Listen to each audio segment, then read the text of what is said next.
y realización personal. Nuevamente, tu espacio para el crecimiento interior. Al aire. Buenas tardes, comunidad, nuevamente. Les quiero agradecer que sigan aquí en sintonía con nosotros todos los lunes, miércoles y viernes en Radio Lab Chile, en nuevamente tu programa de desarrollo personal. Y aquí estamos ya llegando a la mitad de junio, aún navegando. Hoy la lluvia nos acompaña, así que el navegar se hace más pragmático en esta nueva vida que nos está tocando de diferentes maneras llevarla en nuestras casas. Y bueno, no es fácil las sensaciones, las emociones que podamos sentir, y es por ello que el Centro Experiencial para el Desarrollo Humano ofrece una serie de terapeutas, psicólogos, coach, arteterapeutas de Gestalt, etcétera, para acompañarte en este proceso vía Zoom y poder transitar las dificultades de una mejor manera. También el Centro Experiencial para el Desarrollo Humano ofrece meditaciones activas. Esto también a través de Zoom en estos momentos, todos los lunes. Estas meditaciones tienen la particularidad que tienen un movimiento. Ello quiere decir que a través de la expresión de la voz, de los sonidos y de activar el cuerpo, tenemos la posibilidad de que afloren aquellas emociones que puedan estar reprimidas, guardadas, y abrazarlas y bajar un poco este ruido mental, la angustia, los pensamientos que pudiesen estar. Piel de Oveja Chile también ofrece una diversidad de productos ideales para estar en casa. Pantuflas, plantillas, pieles de oveja ideales para la bajadita de cama, una serie de productos que la verdad yo tengo de varios de estos y la verdad que son exquisitos. O sea, bueno, hoy que llueve, ideal acostarse en un sillón con esta piel de oveja sobre los piececitos y leer un buen libro. Y otro aspecto que no hay que dejar de lado es el arte. Y Isabel Opazo es una maravillosa escultora, artista, que realiza estos relieves que podéis estar viendo en este momento en las imágenes, que son realmente muy orgánicos, son muy bonitos. Es un trabajo muy delicado que requiere de muchas horas, como podéis ver, porque son estas piezas pequeñas de madera que se van acoplando, que se van abrazando. Son bellísimas y le dan mucho movimiento, le dan como vida a tu espacio donde puedas estar.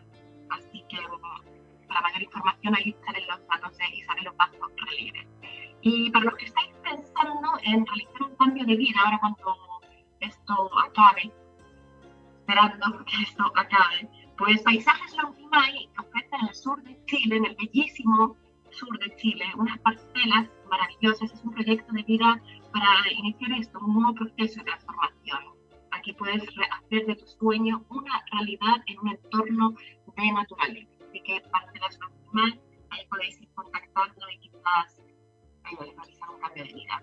Recordaros que la música de fondo que nos acompaña en la primera parte de la compositora y cantautora chilena Catalina Claro. Podéis mirar más música de ella en catalinaclaro.com. Y la música de la segunda parte es del músico místico y multiinstrumentalista de Bacán. También tiene su página web de bacán.com. Y el audio del inicio de la actriz y locutora Trinidad. Y como es costumbre, voy a iniciar leyendo un texto que elijo en relación al tema y al invitado. Y bueno, es que hoy he elegido este texto de Primo Levi, de su gran obra, Si este es un hombre. Como sabéis, Primo Levi fue un superviviente del Holocausto y dedicó su vida a luego testimoniar, a escribir sobre todo lo que vivió el tiempo que estuvo en este campo de concentración en Auschwitz. Y dice así: todo el mundo descubre tarde o temprano que la felicidad perfecta no es posible, pero pocos hay que se detengan en la consideración opuesta de que lo mismo ocurre con la infelicidad perfecta. Los momentos que se oponen a la vida de uno o estado límite son de la misma naturaleza. Se derivan de nuestra condición humana, que es enemiga de cualquier infinitud. Se opone a ello nuestro eternamente insuficiente conocimiento, y ello se llama, en un caso, esperanza, y en el otro, incertidumbre del mañana. Se opone a ello la seguridad de la muerte, que pone límite a cualquier voz, pero también a cualquier dolor. Se oponen a ello las inevitables preocupaciones materiales que, así como empozoñan cualquier felicidad, de la misma manera apartan nuestra atención continuamente de la desgracia que nos y convierten en fragmentaria y por lo mismo en soportable su conciencia. Y muy profundas todos los escritos de Primo Levi puedes encontrar por ahí. Y esto para dar la bienvenida a Eugenio Tironi, que estoy muy agradecida que estés hoy con nosotros. Eugenio Tironi es un ensayista, autor de varios libros, columnista de Mercurio, doctor en ciencias de sociología, miembro de la Academia de Ciencias Sociales, Políticas y Morales de Chile, quien escribe actualmente columnas en el Mercurio. Hola, Eugenio Tironi. Hola, François, ¿qué tal? Muy bien, muchas gracias por estar aquí, por acompañarnos. Eugenio Tironi escribió este libro hace unos años, No es cosa de otro mundo. Es a partir de la lectura de tu libro, Eugenio, que me da la sensación de que la felicidad no es necesariamente está supeditada a las conexiones materiales. Y eso nos dice mucho de lo que estamos haciendo hoy. Es por ello que esta conversación, Eugenio, preguntándote, ¿es posible la felicidad a pesar de la precariedad en la que nos encontremos? Sí, yo creo que sí, totalmente sí. O sea, si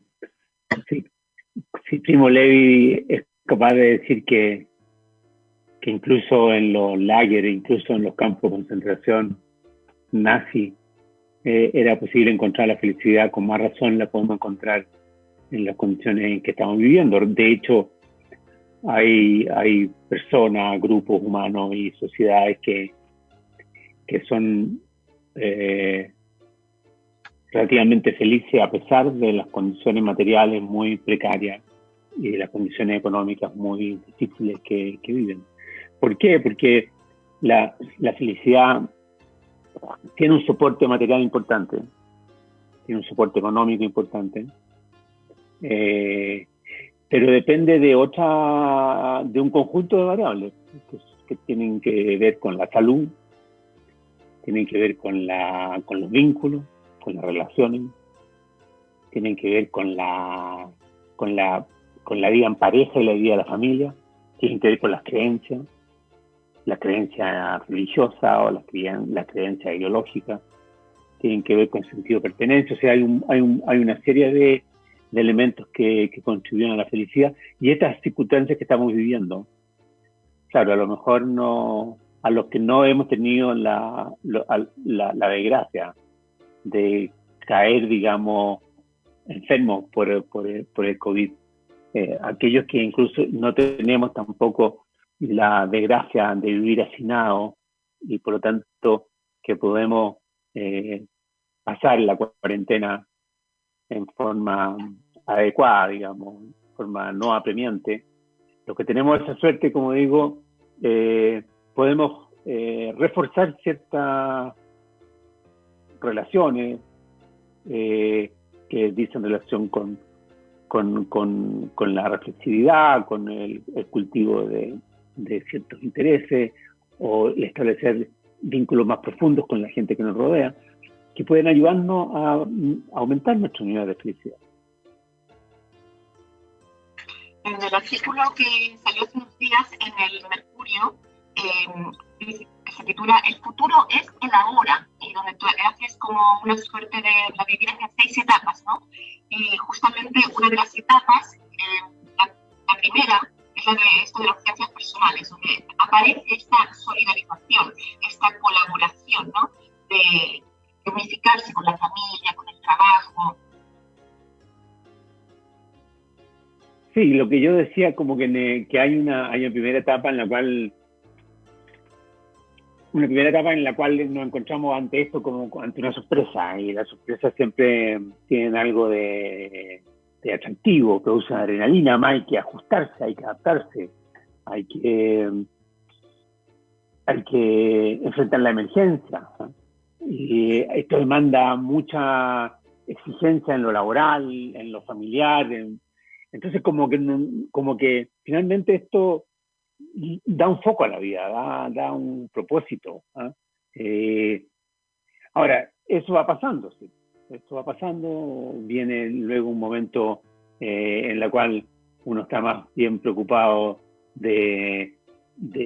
uno comienza a aburrirse un poco, uno, claro, se pasa una etapa siguiente en la cual uno tiende a ser más solidario, se preocupa de los demás, de los más vulnerables, busca darle una mano, hay muchas reuniones por Zoom, muchos vínculos, muchos llamados a teléfono, pero después viene ya una cierta rutinización, todo se vuelve una liturgia un poquito vacía, ya no existe el entusiasmo del inicio, las cosas se burocratizan, ya hay menos curiosidad, y hice un momento en el cual como que yo decía en esa columna, estamos a la caza de cualquier elemento que nos permita alimentar el optimismo y la ilusión de que esto se va a terminar pronto, que esto se va a acabar, que ya estamos viendo la luz al final del túnel, que ya llegamos a la meseta, que en Chile no va a ser tan intenso como fue en otros países, que estábamos mejor preparados, y un discurso oficial que en cierto modo refuerza esa idea como para darnos esperanza. Bueno, y eso no se cumple, lo que nos precipita en una situación un poquito más depresiva, que yo creo que por la que hemos pasado en los últimos días, la última semana, al ver que las cifras son malas, son derechamente malas, y bueno, y que no sabemos cuándo esto va a terminar, y ahora esto mismo puede alimentar una conducta que yo la considero que también es una nueva trampa, que es comenzar a proyectarse hacia el futuro y a imaginar cómo va a ser el futuro, y a eso es como finalizas tu sexta etapa, la etapa final. Exacto, que cierras diciendo adivinar cómo es el futuro, la sobrevivencia a la esperanza. Es muy bonito, ¿no? Como hay perspectivas de toda índole y nos volcamos a ella como abejas a la miel, deseosos de asegurarnos un espacio en la nave, y que ello viene a ser como una especie de trampa. Claro, porque un poquito no existe, no hay. Dices, ahí terminas diciendo el futuro no hay que imaginarlo porque no existe, el futuro es ahora. Pero relaciona también con Jorge Millas, ¿no? Con el filósofo que dice el futuro está en nuestro presente, como dirección de la actividad.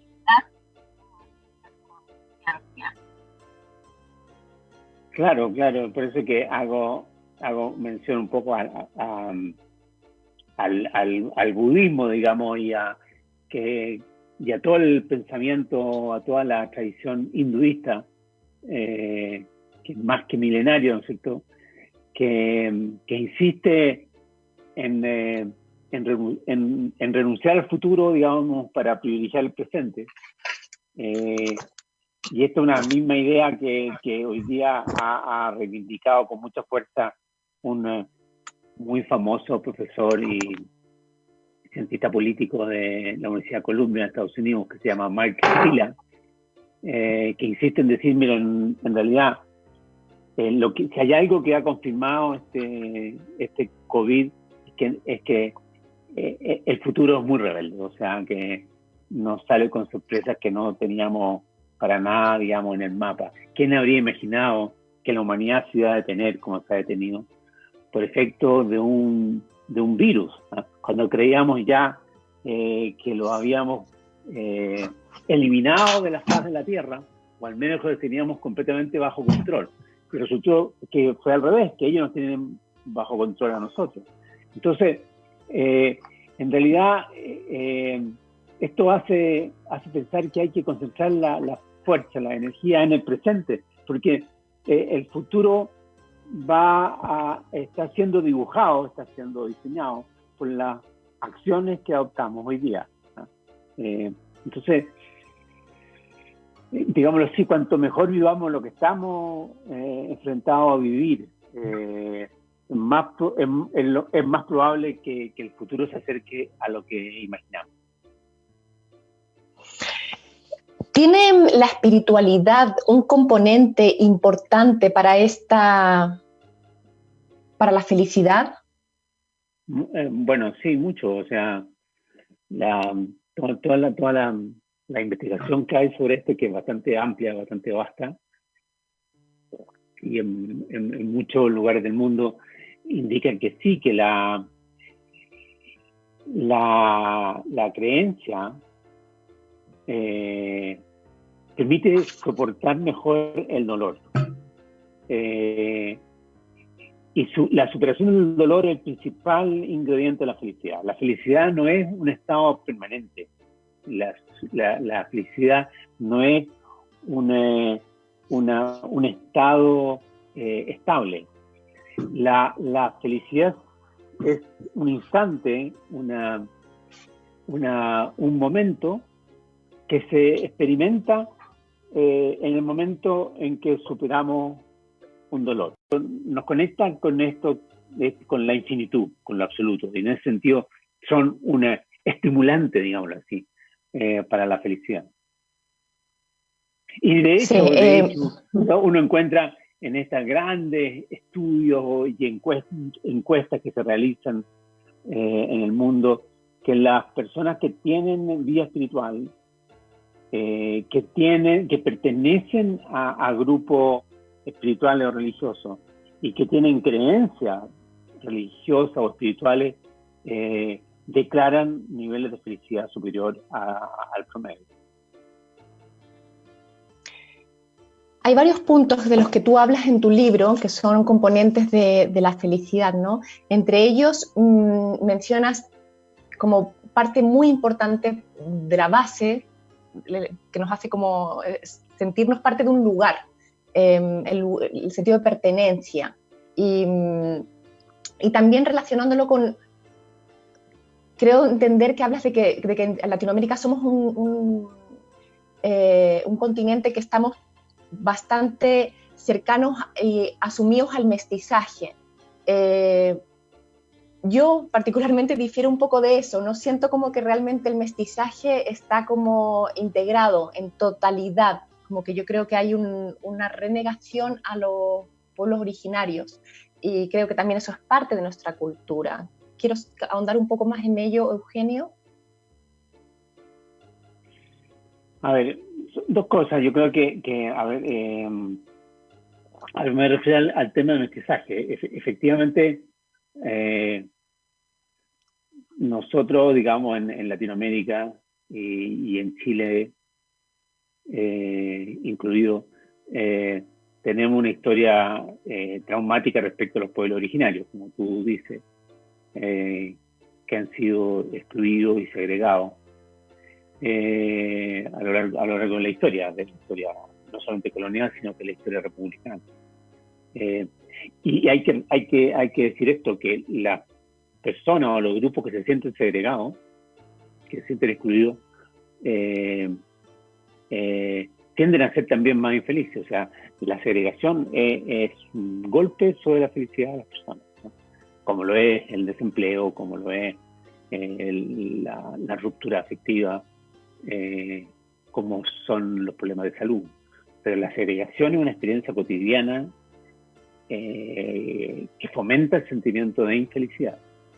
Ahora, sin embargo, en América Latina, a pesar de prácticas segregatorias, no tenemos experiencias de racismo y de apartheid como la que se han conocido en la historia, digamos, y hasta la historia muy cercana. ¿Pero no es racismo con lo que ocurre con el pueblo mapuche? Pero no es, yo creo que tiene componentes racistas. Yo creo que uno podría entrar en la categoría general de racismo, pero no es un racismo declarado.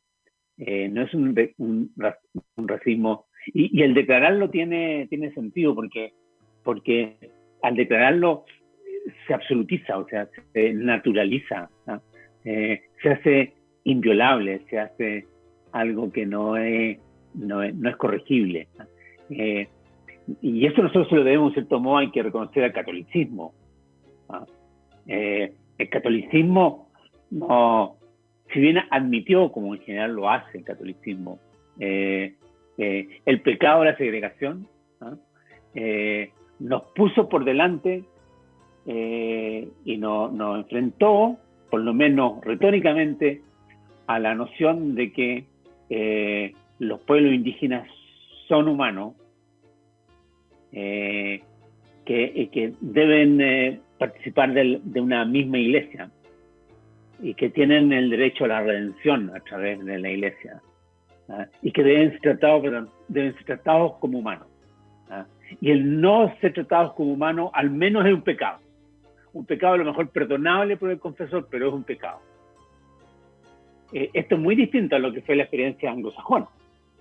Es concretamente muy distinto a la experiencia estadounidense, donde la separación entre los afroamericanos, los descendientes afroamericanos, primero fue mucho más absoluta, donde el pecado era más bien la integración, donde el pecado era no respetar la separación.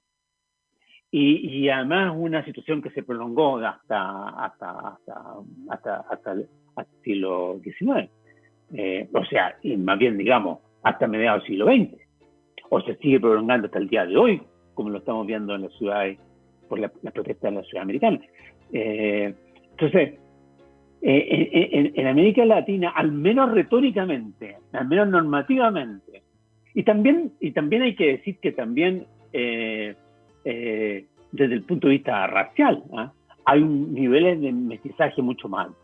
O sea, hay una mezcla mucho más alta. Aquí, claro, tenemos muchos que nos sentimos que no tenemos ni una gota de sangre indígena, pero sabemos muy bien que eso es totalmente falso. Aquí la gran mayoría de los habitantes de esta tierra somos mestizos. Tenemos una mezcla en nuestra sangre, por las características además que tuvo la colonización, digamos, y el poblamiento de América Latina. Entonces eso, y hay que decir una cosa, que en ese sentido el mestizaje, o sea, la no clasificación y la no segregación son elementos importantes para la felicidad, que hay que decir, y ese es mi punto principal en el libro, de que en América Latina es particularmente alta. O sea, en cierto modo América Latina compensa la precariedad económica, o compensa incluso la desigualdad socioeconómica. Y es capaz de generar, a pesar de eso, niveles de felicidad relativamente elevados. O sea, como digo en el libro, América Latina tiene la virtud de crear mucha felicidad con pocos recursos económicos. Y esto tiene en parte que ver con el mestizaje, pero también con otros factores que menciono, o sea, la familia, la creencia, la idea de nación, etcétera.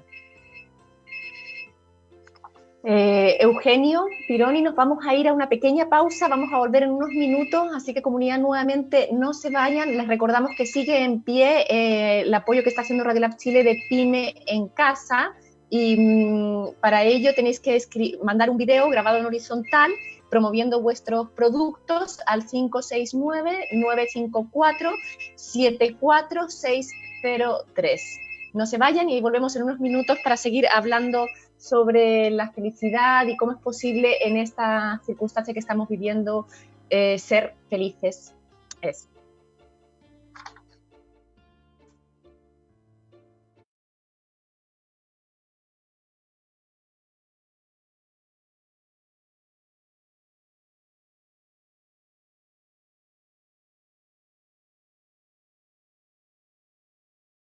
Hola, mi nombre es Patricio Escanilla, soy el creador de Boqueto, una confitería de autor donde todos los productos los hacemos sin azúcar, sin gluten y sin preservantes.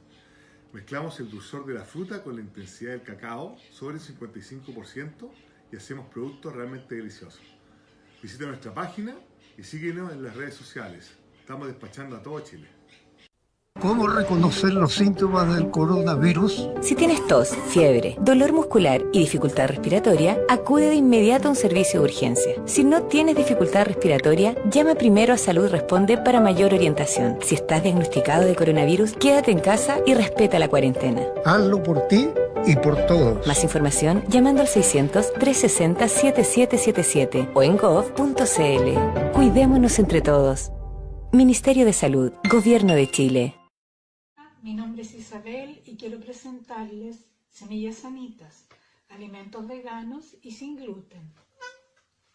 Nuestro primer producto, Parmesan, versión vegana del queso parmesano rallado. Viene en 4 sabores: natural, orégano, jengibre y merquén. Nuestro Vegan Crunch, apanador o empanizador para vegetales. Y nuestra premezcla para queques de frutas. Todos estos productos han sido diseñados para ustedes con mucho cariño para que tengan una alimentación sana. Muchas gracias. Esto no sabe.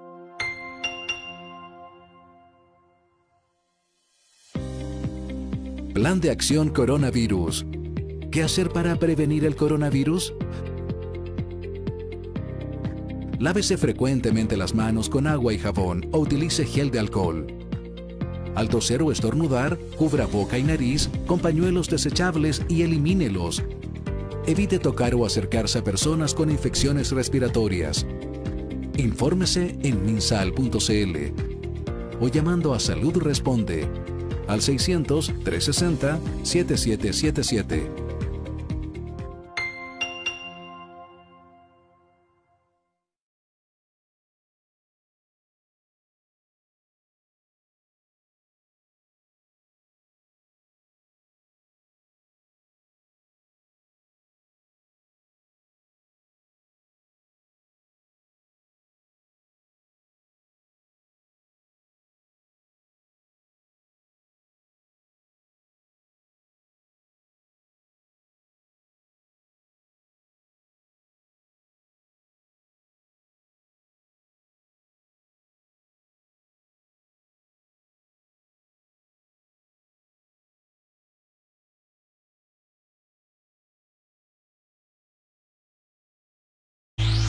Cultura efectiva, cultura emprendedora, cultura colaborativa. Somos la opción a tu emprendimiento. Radio Lab Chile. Buenas tardes, comunidad, nuevamente. Estamos aquí, continuamos con Eugenio Tironi, conversando sobre la felicidad, sobre los factores que pueden influir en este no estar feliz, en este descontacto o separación con uno mismo. Dice Max Scheler, el filósofo, el espíritu es el único ser incapaz de ser objeto, es actualidad pura. Su ser se agota en la libre realización de sus actos. El centro del espíritu, la persona, no es, por lo tanto, ni ser sustancial ni ser objetivo, sino tan solo un plexo y orden de actos, determinado esencialmente, que se realiza continuamente a sí mismo. ¿Cómo hacernos a nosotros mismos continuamente, Eugenio, cuando no tenemos, cuando estamos frente a una hostilidad, frente a una vida que se desmorona, cuando se rompen, se desmorona todo a nuestro alrededor, mantener esa firmeza interior? Bueno, no hay fórmula, pues no hay remedio. Uno, digamos, no sé, yo tampoco tengo la sabiduría, digamos, ni mucho menos para eso, pero por lo tanto yo soy un modesto sociólogo que me baso en la más información que el tipo de información que manejamos los cientistas sociales, que es más bien información empírica, y lo que muestra esa información empírica es que, como he comentado antes, hay un montón de factores que influyen. Por ejemplo, influye mucho la concentración, el tener foco, y el foco uno lo consigue a través de varias vías. El trabajo da foco, la actividad da foco. En el sentido, el ocio, en el sentido, el divagar, el deambular, no son buenos para la felicidad, son más bien negativos para la felicidad. En este momento, claro, esto que dices tú, de alguna manera también, dada esta situación, se empieza a volver este trabajo o esta rutina en algo como Claro. le llamas tú la quinta etapa, el bajón, como el inframundo, y el optimismo se empieza a transformar. Claro. Pero por eso mismo que si uno se observa a sí mismo en estos días, uno construye rutina. Construye rutina, construye cierta liturgia incluso. Incluso se vuelve un poquito maniático o maniática. ¿Y por qué? Porque eso nos da una sensación de orden. Y porque nos da foco, nos concentra.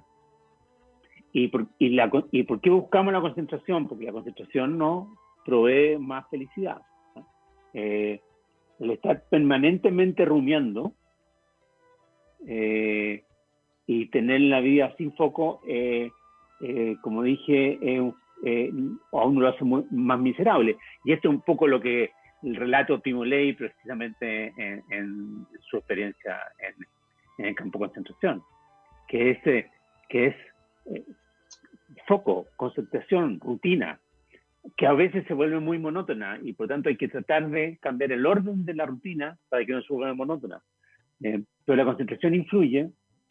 Bueno, y es por eso que no hay nada que genere más concentración que la vida sexual. Y por eso la vida sexual es tan importante. Y eso es bien curioso en los estudios de felicidad, es que la gente que tiene pareja estable tiende a ser más feliz porque tiene una vida sexual más intensa, más frecuente.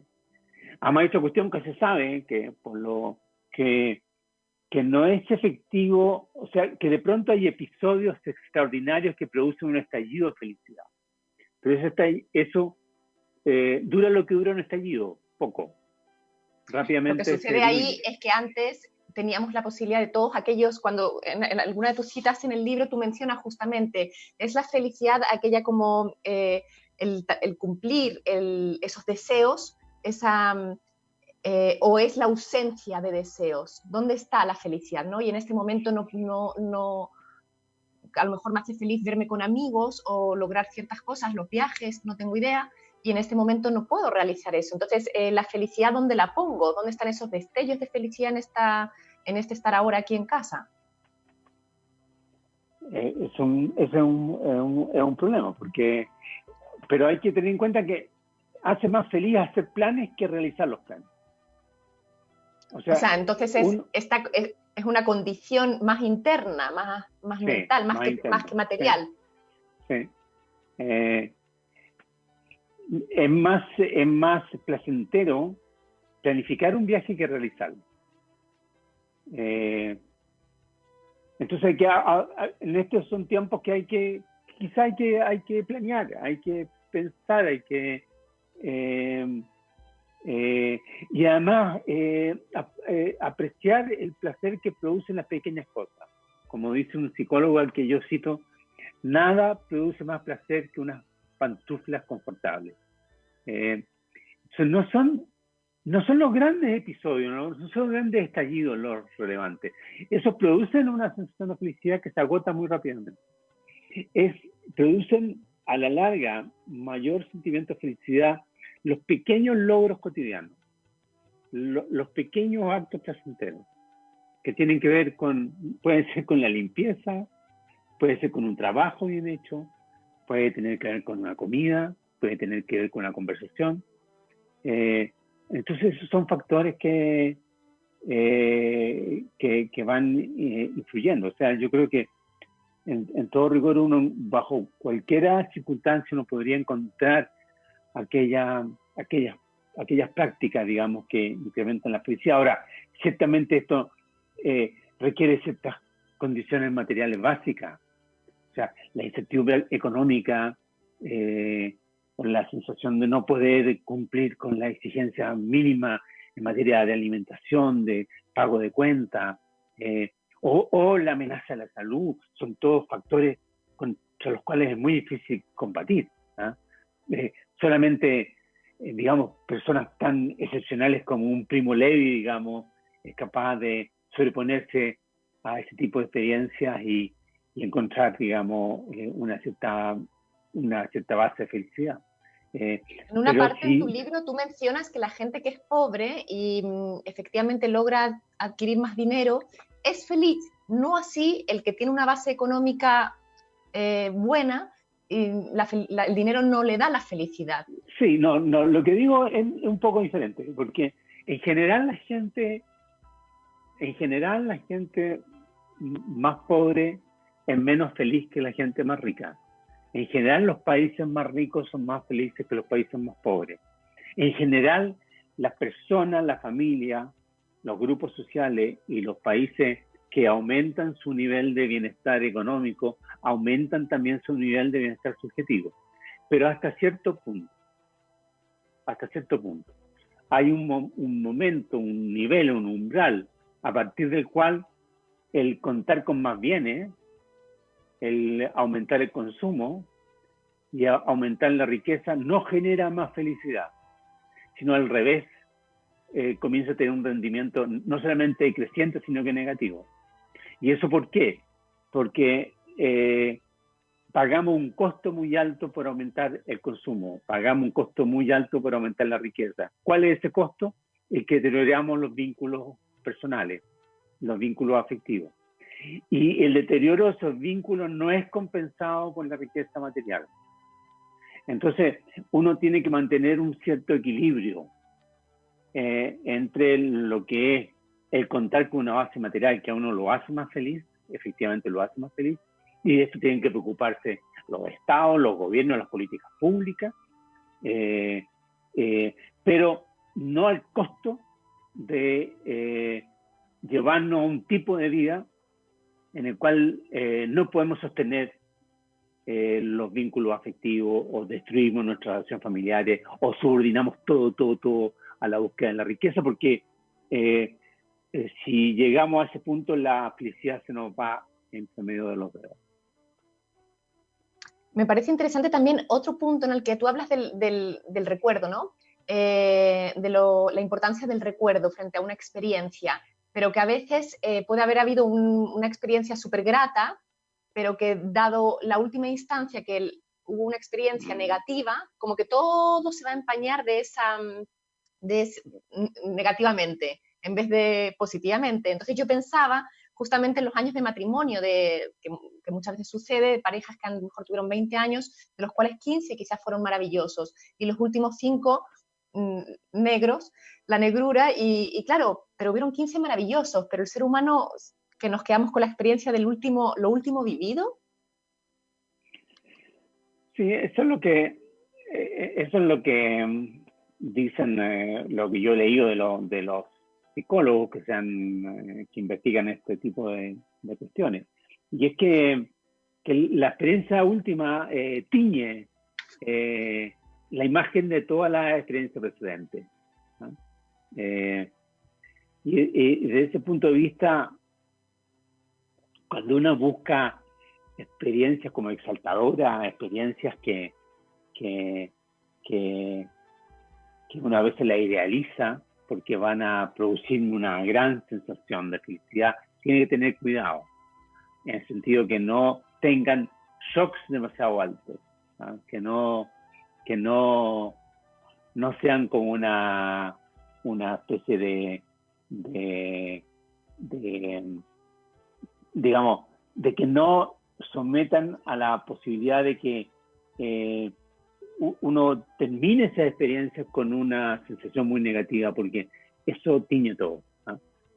Bueno, pero así como es para un lado, también podría ser para el otro. Entonces quizás una vida, 20 años también, poniéndonos en el mismo caso, donde quizás hubo agresión, hubo violencia, hubo una situación terrible, logras salir de ello, rehaces una nueva vida y llevas 5 años de felicidad, o sea, como de encontrar lo que es otras posibilidades positivas. Entonces, en el fondo, ¿la vida se podría teñir de esa última experiencia o todavía el recuerdo negativo tendría incidencia? Por supuesto, totalmente, tienes toda razón. Y es por eso que a mí me gusta mucho una afirmación que hace Boris Cyrulnik, este neuropsiquiatra francés. Esto que creo que lo comenté antes, que la felicidad es el triunfo sobre el dolor. Y por lo tanto, el que no se expone al dolor no puede experimentar la felicidad. En ese sentido, una vida que busca la perfecta armonía, que evita todo riesgo, que digámoslo así, se protege de toda posibilidad de fracaso. No es efectivo que nos lleve a un nivel más alto de felicidad. La felicidad supone un grado de riesgo, supone enfrentar la vulnerabilidad y superarla. Como dice Montaño, ¿no es cierto? Uno tiene que vivir pensando que se va a morir cayendo de un caballo, ¿no? Y no en el lecho de enfermo, ¿no? Y eso hace que uno pueda experimentar una buena vida. Es que y eso a mí personalmente me aleja un poco debo confesar, me aleja del pensamiento un poco hinduista, me parece que de pronto tiene una visión demasiado pasiva, digamos, y es en el sentido que sería la posibilidad perfecta y el centrarse solamente en uno mismo es lo que va a ser como el antídoto contra los pesares. Y yo tengo mis dudas. Yo creo que la vida activa, ¿no? La vida activa que supone riesgo y es finalmente digamos, es mejor desde el punto de vista de la felicidad.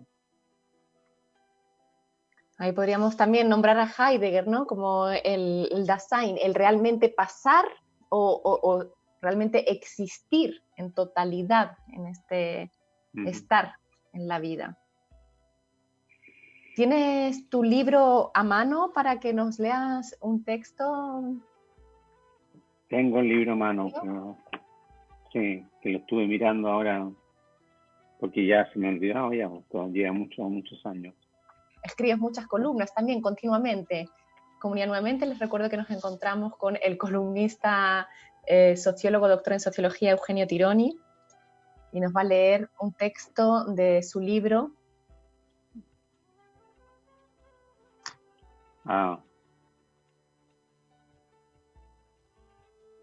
Decía lo que estaba viendo antes, dice Michel de Montaigne, en sus ensayos, escritos a mediados del siglo XVI, elabora una magnífica ilustración de esa ruptura,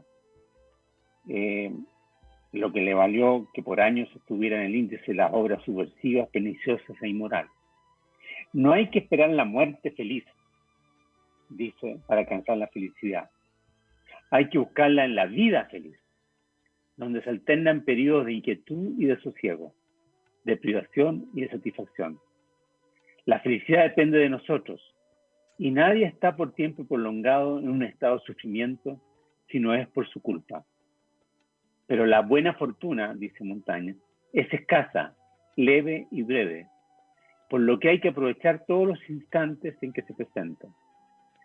De ahí que, comillas, un espíritu demasiado preocupado por el porvenir es infeliz. 3 siglos después, el vienés Sigmund Freud se preguntaba por qué los humanos no renuncian a interrogarse una y otra vez acerca del propósito de su vida, sin encontrar una respuesta satisfactoria. Lo hacen, se responde, porque quieren alcanzar la dicha, conseguir la felicidad y mantenerla. Pues la vida tal como se nos impone es demasiado dura para nosotros. nos trae demasiadas penas, frustraciones, tareas imposibles. E insisten en ello, aún sabiendo que el programa que nos impone el principio del placer, el de ser felices, es irrealizable. Y terminaba con una sentencia lúgubre. La intención de que el hombre sea feliz no está contenida en el plan de la creación. O sea, la felicidad es una aspiración perpetua y nunca alcanzada. Quien declara haberla alcanzado, lo más probable es que no la está experimentando.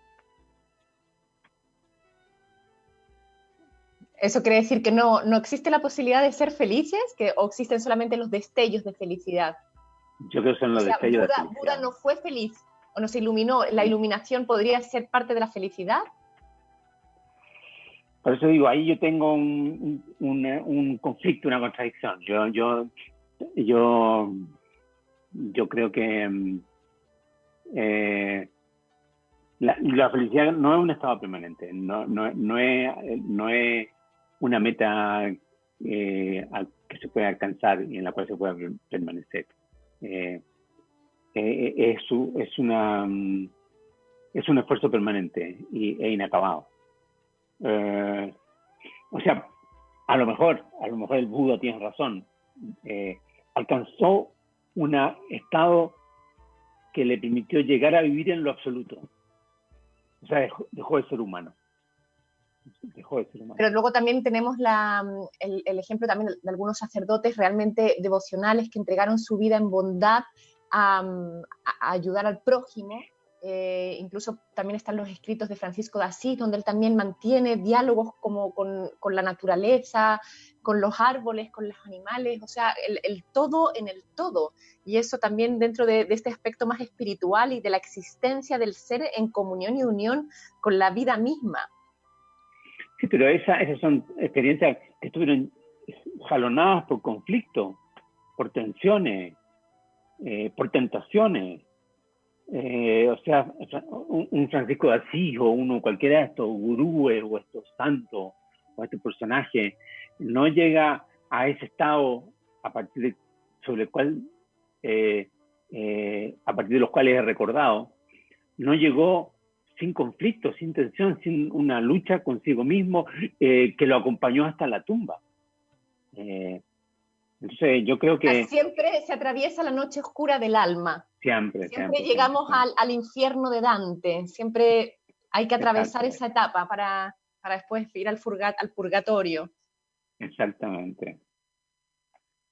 Interesante. ¿En qué etapa estamos ahora, no? Aquí cada uno está viviendo su propio infierno en su propia casa, según sus propias condiciones, y no es fácil, porque se vive día a día, hora a hora, minuto a minuto, no es un ciclo permanente. Así es. Bueno, Eugenio, vamos a ir cerrando esta conversación, que me encantó. Muchas gracias por haberme acompañado. Gracias a ti. No sé si tienes algún objeto a mano para, si quieres enviarle un mensaje a la comunidad nuevamente que nos está escuchando en este momento. Un objeto.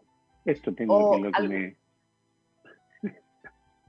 ¿Y eso podría ser parte de un mensaje? No, si no cerramos así. No. Con las palabras.